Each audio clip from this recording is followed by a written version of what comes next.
जय हिंद दोस्तों। आज के इस वीडियो में हम डीएलएड फर्स्ट सेमेस्टर विज्ञान के महत्वपूर्ण क्वेश्चन लाए हैं जो एग्जाम में हूबहू उतरने वाले हैं। तो आइए इन क्वेश्चंस को देखते हैं और हमने एक एक टॉपिक में जितने भी क्वेश्चन जुड़े हैं सभी को एक साथ लाया है। तो चलिए शुरू करते हैं। तो सबसे पहला क्वेश्चन है, बल किसे कहते हैं?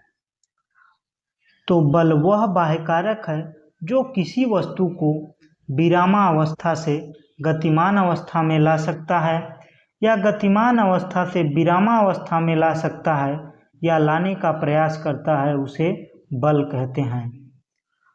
सिंपल सी भाषा में बल वह बाह्य कारक है जो कोई वस्तु विरामावस्था में है उसे गतिमान कर दे, या कोई गतिमान है उसे विरामावस्था में ला दे या लाने का प्रयास करे, उसे बल कहते हैं।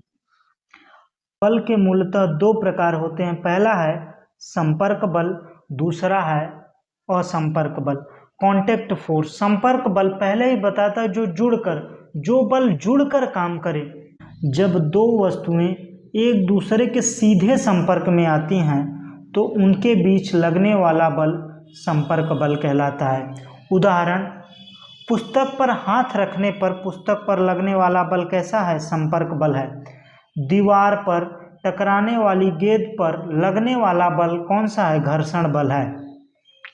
जो जुड़कर बल काम करता है वो कौन सा है? संपर्क बल है। तो आइए जानते हैं कि कौन कौन से संपर्क बल हैं। तो सबसे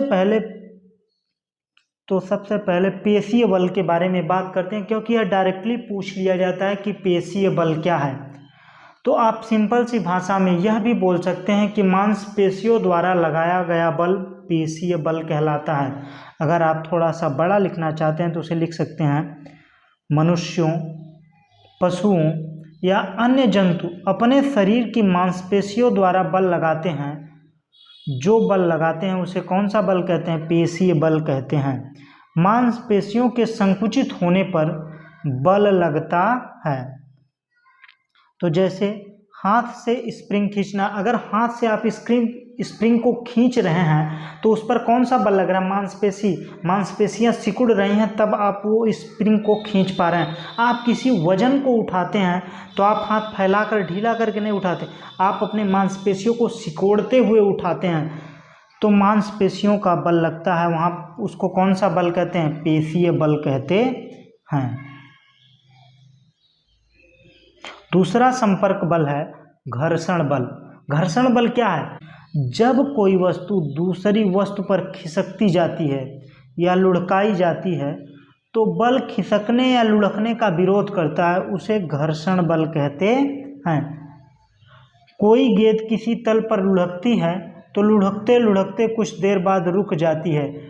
यह क्यों रुक जाती है? क्योंकि उस पर घर्षण बल काम कर रहा है। घर्षण बल काम करने की वजह से वह क्या हो जाती है? विरामावस्था में आ जाती है। चलिए अगले बल की बात करते हैं कि असंपर्क बल के बारे में बात करते हैं। वह बल जो बिना जुड़े ही बल लगा दे। किसी वस्तु पर बल लगा रहे हैं बिना जुड़े, तो उसको कौन सा बल कहते हैं? असंपर्क बल। जब दो वस्तुएं एक दूसरे के संपर्क में नहीं होती फिर भी उनके बीच बल लगता है, तो कौन सा बल है? असंपर्क बल। गुरुत्वाकर्षण बल, पेड़ से फल गिर जाता है ऑटोमेटिक, पृथ्वी तो कुछ लगा ही नहीं है कि रस्सी पकड़ के खींच रही है, कौन सा बल है? असंपर्क बल। चुंबक एक दूसरे को खींच लेता है, लोहे को अपनी तरफ आकर्षित कर लेता है, उसके पास तो रस्सी नहीं है, हाथ तो है नहीं पकड़ के खींच रहा है, तो असंपर्क बल। विद्युत बल, ये भी कौन सा बल है? असंपर्क बल है। तो आइए बारी बारी से गुरुत्वाकर्षण बल, विद्युत बल के बारे में बात करते हैं। तो सबसे पहले गुरुत्वीय बल की बात करें तो गुरुत्वीय बल वो प्राकृतिक बल है जो ब्रह्मांड में मौजूद सभी वस्तुओं को एक दूसरे की ओर खींचता है। गुरुत्वीय बल कौन सा है? सब ब्रह्मांड के जितने भी पदार्थ हैं, जितने भी वस्तु हैं, वह एक दूसरे पर बल लगा रहे हैं, एक दूसरे को अपनी तरफ खींच रहे हैं। और यह आकर्षण बल है जो दो द्रव्यमानों और उनके बीच की दूरी पर निर्भर करता है। जब सेब पेड़ से गिरकर जमीन पर आता है तो ये क्या है? नॉन कांटेक्ट फोर्स है। इसमें कोई जुड़ावपन थोड़ी है कि जुड़कर गिर रहा है, ऑटोमेटिक बिना जुड़ाव का बल खींच रहा है उसको अपनी तरफ, बल लग रहा है, वहाँ पर कौन सा है? असंपर्क बल है। विद्युत बल दो आवेशित वस्तुओं के बीच लगने वाला बल है। वह बल आकर्षण और प्रतिकर्षण दोनों प्रकार का हो सकता है। विद्युत बल आवेशों के जरिए किसी वस्तु में से इलेक्ट्रॉन निकाल लिया जाए या उसमें इलेक्ट्रॉन डाल दिया जाए तो क्या हो जाते हैं? धनात्मक हो जाते हैं और ऋणात्मक हो जाते हैं। तो आइए जानते हैं कि कब आकर्षण बल लगेगा, कब प्रतिकर्षण। जब दो विपरीत आवेश, एक धनात्मक एक ऋणात्मक हो, तो एक दूसरे के पास होते हैं तो वे एक दूसरे को आकर्षित करते हैं। जब विपरीत आवेश होंगे, एक धनायन होगा एक ऋणायन होगा, तो क्या करेंगे? एक दूसरे को आवेश आकर्षित करेंगे। वहीं प्रतिकर्षित कब करेंगे तो उसके बारे में हम बात करें तो प्रतिकर्षण बल, जब दो समान आवेश दोनों धनात्मक हों या दोनों ऋणात्मक हों तो एक दूसरे के पास होते हुए भी एक दूसरे को ढकेलते रहेंगे, वो दोनों आपस में चिपकेंगे नहीं, यहाँ पर प्रतिकर्षण बल लगेगा। जब एक रबड़ की छड़ को ऊन के कपड़े पर हम रगड़ते हैं तो वह सड़ा आवेशित हो जाती है, मतलब उस पर इलेक्ट्रॉन आ जाते हैं। अगर किसी वस्तु पर इलेक्ट्रॉन आ जाते हैं तो उस पर कौन सा आयन होता है? ऋणात्मक। अगर इलेक्ट्रॉन निकल जाते हैं तो धनात्मक आवेशित हो जाता है। सड़ा आवेशित हो जाता है मतलब उस पर इलेक्ट्रॉन आ गए हैं। यदि इस रबड़ की छड़ को हल्के कागज के टुकड़ों के पास लाया जाएगा तो कागज का टुकड़ा रबड़ की ओर आकर्षित होगा। कागज का टुकड़ा क्या करेगा? रबड़ की ओर आकर्षित होगा। तो ये कौन सा है? विद्युत बल कहलाएगा। यहाँ पर कौन सा बल लग रहा है? विद्युत बल लग रहा है। आइए गति के नियम के बारे में बात करते हैं। तो गति के 3 नियम बताए गए हैं। आज उन्हीं तीनों नियमों के बारे में हम बात करेंगे। तो सबसे पहला नियम है जड़त्व का नियम। पहला नियम जड़त्व का नियम है, जिसे गैलीलियो का नियम भी कहा जाता है। यह पहला नियम यह बताता है कि कोई वस्तु अगर विरामावस्था में है तो विरामावस्था में रहे, अगर वस्तु गतिमान है तो गतिमान स्थिति में ही रहे, जब तक उस पर कोई बाह्य बल न लगाया जाए। यह तब तक गतिमान रहेगा, क्योंकि आप देखिए जब आप किसी वस्तु पर शुरू में बल लगाते हैं तो अधिक बल लगता है। जब वह गतिमान हो जाता है तो वह जड़त्व का नियम का पालन कर रहा होता है कि हम स्थिर हैं तो स्थिर ही रहेंगे, अगर गतिमान है तो गतिमान रहेंगे।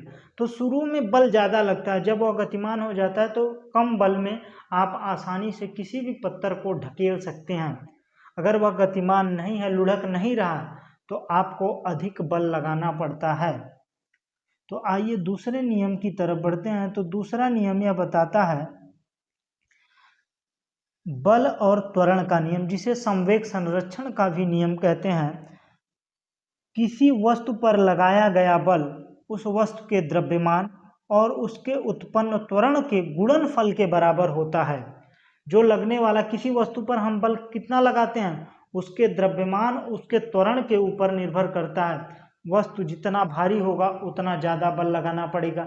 अगर वस्तु हल्की है और हमें अधिक तेजी से फेंकना है, उसके वेग में परिवर्तन करना है तेजी से, तो क्या करेंगे? अधिक बल लगाएंगे। दोनों चीजें हैं। त्वरण किसे कहते हैं? वेग परिवर्तन की दर को क्या कहते हैं? त्वरण कहते हैं। और त्वरण जितना अधिक होगा बल उतना अधिक लगेगा। दोनों में से कोई भी चीज अगर बढ़ेगा तो आपको बल अधिक लगाना पड़ेगा। आइए उदाहरण से देखते हैं। एक भारी बॉक्स को धक्का देने के लिए हल्के बॉक्स की तुलना में अधिक बल लगता है। अधिक बल क्यों लग रहा है? क्योंकि भारी बॉक्स का m अधिक है और हल्के बॉक्स का द्रव्यमान कम है, इसलिए कम बल लग रहा है। यह त्वरण और द्रव्यमान दोनों पर निर्भर करता है। आइए तीसरे नियम की तरफ बढ़ते हैं। तो तीसरा नियम क्रिया प्रतिक्रिया का नियम है, एक्शन रिएक्शन का नियम। आप जैसा करेंगे वैसा पाएंगे। कहा जाता है ना, प्रकृति में आप जैसा भी करेंगे वैसा पाएंगे। वही नियम साइंस में लगता है। प्रत्येक क्रिया के बराबर विपरीत दिशा में प्रतिक्रिया होती है। जब आप किसी भी दीवार को जितनी तेजी से घूसा मारेंगे उतना तेज आपको चोट लगने वाला है। जब आप बंदूक चलाते हैं तो बंदूक से निकलने वाली गोली जितनी तेजी से आगे बढ़ेगी उतनी ही तेजी से बंदूक को पीछे ढकेलती है, जिससे आपका हाथ पीछे हो जाता है। यहाँ पर क्रिया प्रतिक्रिया का नियम लगता है। जब हम किसी दीवार को धक्का देते हैं तो दीवार भी हमें उतने ही बल से धक्का देती है। वही बोल रहे हैं ना, एक्शन, जितने तेजी से आप उसको बल से मारेंगे उतनी ही तेजी से आपको चोट लगने वाली, क्योंकि दीवार भी उतनी तेजी से प्रतिक्रिया देगी। किण्वन क्या है? किण्वन प्रक्रिया यह ऊर्जा के लिए की जाती है। जहां पर ऑक्सीजन की कमी होती है वहां पर यह किण्वन प्रक्रिया की जाती है। तो आइए जानते हैं, क्योंकि यह डीएलएड में काफी बार पूछा गया है। किण्वन एक प्राकृतिक प्रक्रिया है जहां पर ऑक्सीजन की कमी होती है और ऊर्जा प्राप्त करने के लिए सूक्ष्मजीव, खमीर, बैक्टीरिया क्या करते हैं, कार्बनिक पदार्थों को तोड़कर ऊर्जा प्राप्त करते हैं। तो इस प्रक्रिया में यह जीव कार्बोहाइड्रेट, ग्लूकोज को अल्कोहल, कार्बन डाइऑक्साइड तथा अन्य अम्लों में बदल देते हैं। किण्वन प्रक्रिया में क्या होता है कि किण्वन प्रक्रिया में बैक्टीरिया या खमीर क्या करते हैं, कार्बोहाइड्रेट या ग्लूकोज को अल्कोहल में या कार्बन डाइऑक्साइड या अन्य अम्लों में बदल देते हैं। आइए उदाहरण से देखते हैं। दही का जमने में क्या है, किण्वन प्रक्रिया है। दूध में मौजूद लैक्टोज नामक शर्करा क्या है, कार्बोहाइड्रेट है, जो बैक्टीरिया किण्वित करता है और इस प्रक्रिया में लैक्टिक एसिड बनता है, जिससे दही में बदल जाता है। जब शराब और बियर बनाई जाती है तो महुआ जो होता था गांव में, महुआ को क्या करते थे लोग शराब बना, पहले उसका रस गार के, उसको मीठा होता है उसको रख देते थे जमीन के अंदर। फिर काफी दिन बाद किण्वन प्रक्रिया के द्वारा वह क्या बन जाता था, एल्कोहल। अंगूर या अनाज के जो मौजूद शर्करा हैं उनको खमीर किण्वित करता है और एल्कोहल, कार्बन डाइऑक्साइड बनाते हैं। जो बियर बनता है वो कैसे बनता है, किण्वन प्रक्रिया द्वारा। दही कैसे बनता है, किण्वन प्रक्रिया द्वारा। प्रकाश संश्लेषण क्या है? प्रकाश संश्लेषण पौधों का भोजन बनाने की एक प्रक्रिया है। सिंपल सी भाषा में, वन लाइन में, प्रकाश संश्लेषण एक अद्भुत प्रक्रिया है जिसके माध्यम से हरे पौधे सूर्य के प्रकाश का उपयोग करके अपना भोजन बनाते हैं। यह प्रक्रिया सबसे ज्यादा कब होती है, जब सूर्य लाल कलर का दिखाई देता है, तब इस प्रकाश में जो पौधे हैं सबसे तेजी से भोजन बनाते हैं। यह प्रक्रिया पृथ्वी पे जीवन के लिए बहुत ही महत्वपूर्ण है, क्योंकि इससे ऑक्सीजन गैस निकलती है जिसका हम सभी जीवन जीने के लिए उपयोग करते हैं। तो प्रकाश संश्लेषण प्रक्रिया कैसे होती है, तो आइए उसको जानते हैं। तो प्रकाश संश्लेषण प्रक्रिया, सूर्य का प्रकाश पौधों की पत्तियों में हरे रंग का जो पदार्थ होता है जिसे क्लोरोफिल कहते हैं। क्लोरोफिल सूर्य के प्रकाश को अवशोषित करता है। जो क्लोरोफिल का काम होता है, जो पत्तियां जिसके कारण हरी दिखाई देती हैं, वो क्या करता है, प्रकाश को अवशोषित करता है। और कार्बन डाइऑक्साइड वायुमंडल से यह पेड़ रंध्र छिद्रों के द्वारा लेते हैं और जड़ों से ये क्या करते हैं, पानी अवशोषित करते हैं और भोजन और ऑक्सीजन, सूर्य के प्रकाश में कार्बन डाइऑक्साइड, पानी की मदद से पौधे अपना ग्लूकोज भोजन बनाते हैं और ऑक्सीजन गैस छोड़ते हैं। पदार्थ किसे कहते हैं, पदार्थ की कितनी अवस्थाएं, ये क्वेश्चन कई बार पूछा गया है। तो आइए जानते हैं। पदार्थ वह सब कुछ है जिसमें भार हो, जो स्थान घेरता हो। सरल भाषा में कहें तो जिन्हें हम छू सकते हैं, देख सकते हैं, महसूस कर सकते हैं, वे सभी क्या हैं, पदार्थ हैं। पदार्थ की 3 अवस्थाएं होती हैं, ठोस, द्रव, गैस। बारी बारी से आइए जानते हैं इन पदार्थ के बारे में। तो सबसे पहले हम ठोस पदार्थ के बारे में जानते हैं। तो जिनका आकार और आयतन दोनों ही निश्चित हो उन्हें क्या कहते हैं, ठोस कहते हैं। इतना भी लिख सकते हैं, तो लिख सकते हैं एक निश्चित आकार आयतन रखने वाले को क्या कहते हैं, ठोस कहते हैं। और इनके कणों के बीच बहुत कम खाली स्थान होता है और इनके कण आपस में मजबूत बल से जुड़े होते हैं। ठोस के उदाहरण क्या है? लकड़ी है, पत्थर है, लोहा है। अब द्रव की बात करें तो द्रव का निश्चित आकार नहीं होता, लेकिन आयतन इसका निश्चित होता है। यह जिस बर्तन में डाला जाता है उसी का आकार ले लेता है। द्रव को अगर ग्लास में डाला जाए तो ग्लास का आकार, सुराही में डाला जाए तो सुराही का आकार ले लेगा, बाल्टी में डाला जाए तो बाल्टी का आकार ले लेगा। इसका आकार निश्चित नहीं होता, लेकिन इसका आयतन निश्चित होता है। अगर यह 5 लीटर है तो 5 ही लीटर रहेगा, भले से आप कितने भी बर्तन बदलते चले जाएं, लेकिन इसका आयतन नहीं बदलने वाला है। इनके कणों के बीच थोड़ा अधिक खाली स्थान होता है। यह कई बार पूछा गया कि क्या द्रव के अंदर खाली स्थान होता है, तो इसके लिए एक प्रक्रिया है। आप नमक घोलकर उदाहरण देकर, नमक घोलने का उदाहरण देकर बता सकते हैं कि द्रव के बीच में खाली स्थान होता है, जिसमें हम नमक घोल देते हैं, लेकिन उसका घनत्व तो बढ़ जाता है, लेकिन उसका क्या कहते हैं, आयतन नहीं बढ़ता है।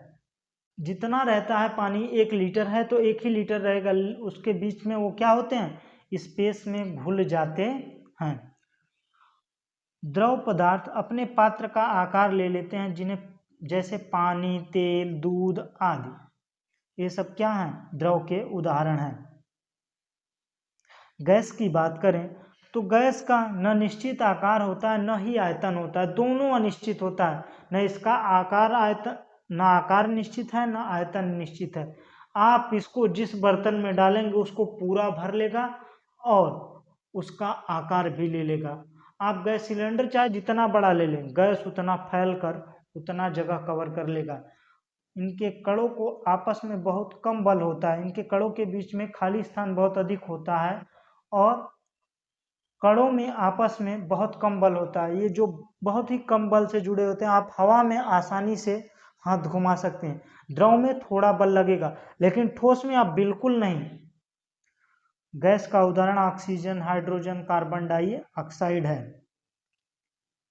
अलैंगिक प्रजनन कहाँ पर होता है? जहाँ पर नर मादा की जरूरत नहीं होती है, एक ही जीव अपने जैसा जीव उत्पन्न कर देता है। अलैंगिक प्रजनन, एक ही जनक से एक नए जीव उत्पन्न होते हैं। इसमें युग्मक नर मादा जनन कोशिकाओं का निर्माण और संलयन नहीं होता है। नर मादा की कह रहे हैं कोई जरूरत नहीं। संतान अनुमानसिक रूप से अपने जनक के समान होता है, जिस जाति का होगा सेम वैसे ही उत्पन्न होगा। अलैंगिक जनन में कई विधियां हैं, कई तरीके से अलैंगिक जनन होता है। तो आइए उसके बारे में जानते हैं, जिसको पिछली बार पेपर में कई बार पूछा गया है अलैंगिक जनन के बारे में। तो सबसे पहला है विखंडन। विखंडन यह एक कोशिकीय जीवों में होता है। तो विखंडन प्रक्रिया के द्वारा, विखंडन एक प्रकार का अलैंगिक जनन है, जिसमें एक जीव 2 या 2 से अधिक भागों में विभाजित हो जाता है। प्रत्येक भाग एक नए जीव को विकसित हो जाता है। एक नए जीव में क्या होता है, विकसित हो जाता है, एक नया जीव बन जाता है। यह प्रक्रिया क्या है, एक जीव कोशिका में देखी जाती है। इसमें द्विविखंडन होता है और बहुविखंडन भी होता है। इसमें जनक कोशिका 2 समान आकार में संतति कोशिकाओं में विभाजित, 2 समान आकार के कोशिकाओं में विभाजित होता है, तो उन्हें क्या कहते हैं, द्विखंडन, जिसमें अमीबा, पैरामीशियम ये आते हैं। बहुविखंडन, इसमें जनक कोशिकाएं कई छोटी छोटी संतति कोशिकाओं में, कई छोटे छोटे भागों में विभाजित हो जाएंगे, सभी एक नई कोशिका बन जाएंगे, सभी एक नए जीव बन जाएंगे। तो ये कौन सी कोशिका होती है, बहुखंडी। उदाहरण में मलेरिया, परजीवी, ये सब क्या है, बहुखंडन, बहुविखंडन है। विखंडन का मतलब है अलग अलग होना। आइए इसके उदाहरण से हम समझते हैं, तो आपको बहुत ही बेहतर तरीके से हमने समझाया है। तो विखंडन, विखंडन बिल्कुल चुंबक की तरह है। जैसे एक चुंबक नहीं होता, बिल्कुल चुंबक की तरह। आप इसको जितने तोड़ेंगे उतने ही चुंबक बनते जाएंगे। ठीक उसी प्रकार से विखंडन प्रक्रिया में एक कोशिकीय जीव अपने को, खुद को जितनी बार तोड़ेंगे वे सभी एक नए जीव के रूप में उत्पन्न होंगे। इसी तरीके से विखंडन में एक कोशिका जीव अमीबा खुद को अलग करते हुए अपनी तरह एक नए जीव का निर्माण करते चले जाते हैं। यह प्रक्रिया विखंडन कहते हैं। इस प्रक्रिया को क्या कहते हैं? विखंडन कहते हैं। वहीं पर अगली बार पूछा गया कि मुकुलन क्या है, जो बहुत ही जरूरी है। मुकुलन कई बार पूछा गया। बडिंग, जिसको अंग्रेजी में बडिंग भी बोलते हैं। मुकुलन में एक जनक जीव अपने शरीर पर उभरा मुकुल बनाता है और धीरे धीरे बढ़ता है और एक नए जीव में विकसित हो जाता है। यह एक नया जीव पूरी तरह कोशिका हो जाता है तो यह जनक जीव से अलग हो जाता है। आप समझिए, मुकुलन प्रक्रिया में क्या होता है, और यह हाइड्रा प्राणी उसका प्रजनन कैसे करता है? अपने शरीर से ही मुकुल उभारता, थोड़ा सा उभरता है, धीरे धीरे उभरता हुआ पूरा विकसित होता है। यह हाइड्रा के शरीर में तब तक जुड़ा रहता है जब तक यह पूरी तरह विकसित नहीं हो जाता, और जब यह पूरी तरह विकसित हो जाता है तो यह बिल्कुल अलग हो जाता है और एक नया जीव बन जाता है। ठीक इसी प्रकार से हाइड्रा क्या है? उसी जीव से जुड़कर बड़ा होता है फिर अलग हो जाता है। और विखंडन में क्या होता है? खंड खंड होकर जितने भी खंड होंगे उतने जीव बन जाएंगे। और मुकुलन में क्या होगा? उसी शरीर से उभरेगा, पूरा विकसित होगा, उसके बाद अलग होगा। ये कौन सी प्रक्रिया? मुकुलन की प्रक्रिया है। और यह भी कैसी प्रक्रिया? अलैंगिक प्रक्रिया है। आइए और देखते हैं कौन सी अलैंगिक प्रक्रिया है। तो कायिक प्रवर्धन, कायिक प्रवर्धन या पौधों में देखा जाता है। कायिक प्रवर्धन एक प्रकार का अलैंगिक जनन है जिसमें एक नए पौधे का विकास पौधे के किसी भी कायिक भाग जैसे तना, जड़, पत्ती से होता है। यह प्रक्रिया प्रकृति या कृत्रिम रूप से हो सकती है। आपको बता दें कि जो कायिक प्रवर्धन है, आप जो गुलाब का डंठल होता है उसका एक डंठल काट कर भी आप लगा देंगे तो तने से भी बढ़ने लगेगा, जड़ से लगाएंगे तो भी बढ़ने लगेगा। पत्ती, अगर उसमें थोड़ी सी डंठल है, वृंत लगा हुआ है, तो उस पत्ती से भी उसका विकास होने लगता है। तो यह कौन सी प्रक्रिया होती है? कायिक प्रवर्धन प्रक्रिया होती है। आप समझने की कोशिश करिए, समझिए। आप अपने भाषा में स्वयं लिख लेंगे, वहाँ पर आप हूबहू लिखने की कोशिश करेंगे तो थोड़ा सा असंभव है। ये थोड़ी सी चीज़ें असंभव हैं कि आप कर पाएँ उस तरीके से। सिंपल सी भाषा में कायिक प्रवर्धन वो है जिसमें जिन पेड़ों को तना, जड़, पत्ती किसी को भी लगा दें और उससे उसका विकास हो जाए, एक नया पेड़ बन जाए, उसको क्या कहते हैं? कायिक प्रवर्धन कहते हैं। मुकुलन क्या है? उसके शरीर से ही निकले और अपना पूर्ण विकास करने के बाद अलग हो जाए, मुकुलन कहते हैं। विखंडन क्या है?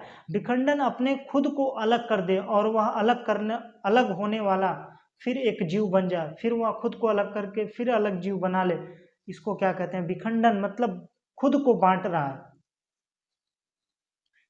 आप केवल समझिए, क्वेश्चन को आसानी से लिख पाएंगे आप पेपर में।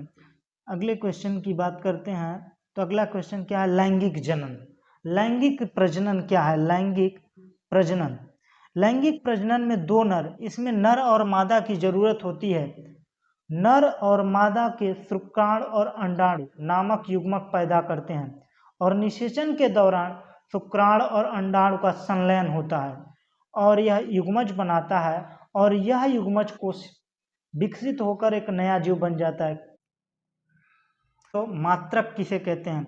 मात्रक किसी भी भौतिक राशि को मापने के लिए जिस मानक इकाई का उपयोग करते हो क्या है? मात्रक है। किसी भी चीज को मापने के लिए हम एक मानक की आवश्यकता होती है। जैसे आप ऊंचाई को मीटर में माप सकते हैं, ऊंचाई को लीटर में तो नहीं माप सकते ना। दूरी को किलोमीटर में, समय को घंटा या सेकंड में माप सकते हैं कि किलोमीटर में। तो मात्रक किसे कहते हैं? किसी भी भौतिक राशि को मापने के लिए एक मानक इकाई है और किसी भी चीज को मापने के लिए हम एक मानक इकाई की आवश्यकता होती है, उसे क्या कहते हैं? मात्रक कहते हैं। जिस मानक इकाई का उपयोग करते हैं उसको क्या कहते हैं? कैसे लिखेंगे? भौतिक राशियों के मापन के लिए एक मानक इकाई होती है। इस मानक इकाई को क्या कहते हैं? मात्रक कहते हैं।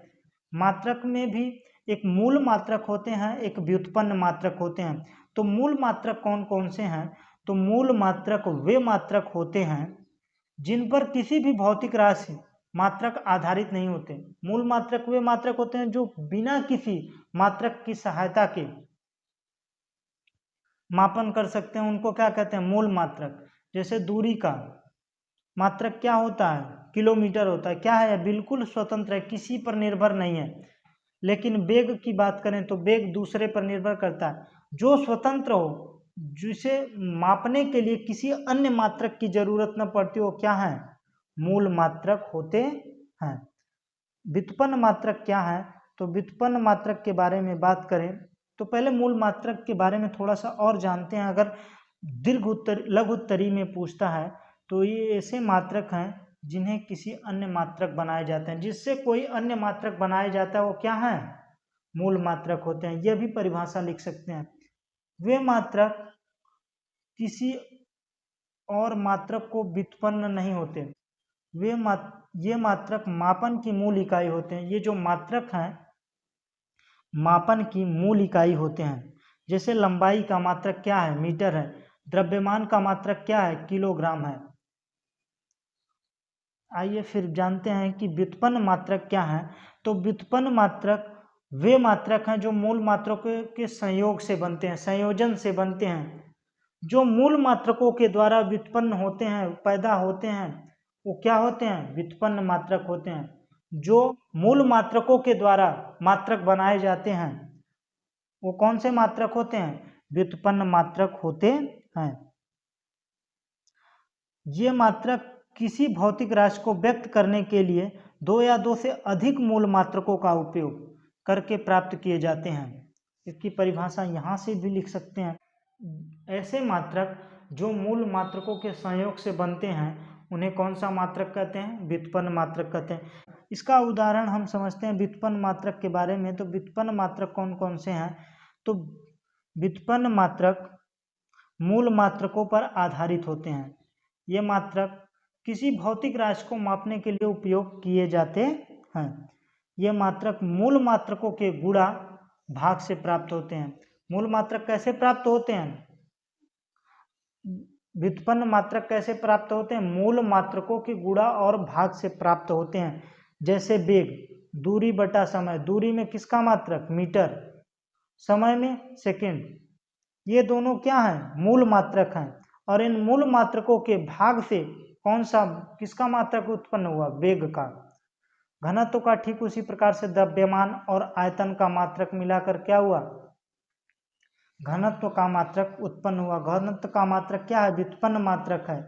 किलोग्राम किसका मात्रक है? द्रव्यमान का। यह क्या है? मूल मात्रक है। कि सदिश राशि क्या है? यह कई बार पूछा गया।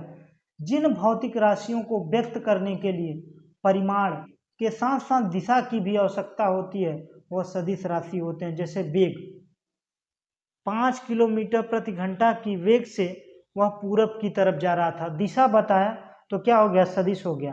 5 न्यूटन का बल पूरब की तरफ लग रहा है। अगर दिशा हमने जोड़ा है तो क्या हो गया? वह सदिश राशि है। त्वरण क्या है? सदिश राशि है।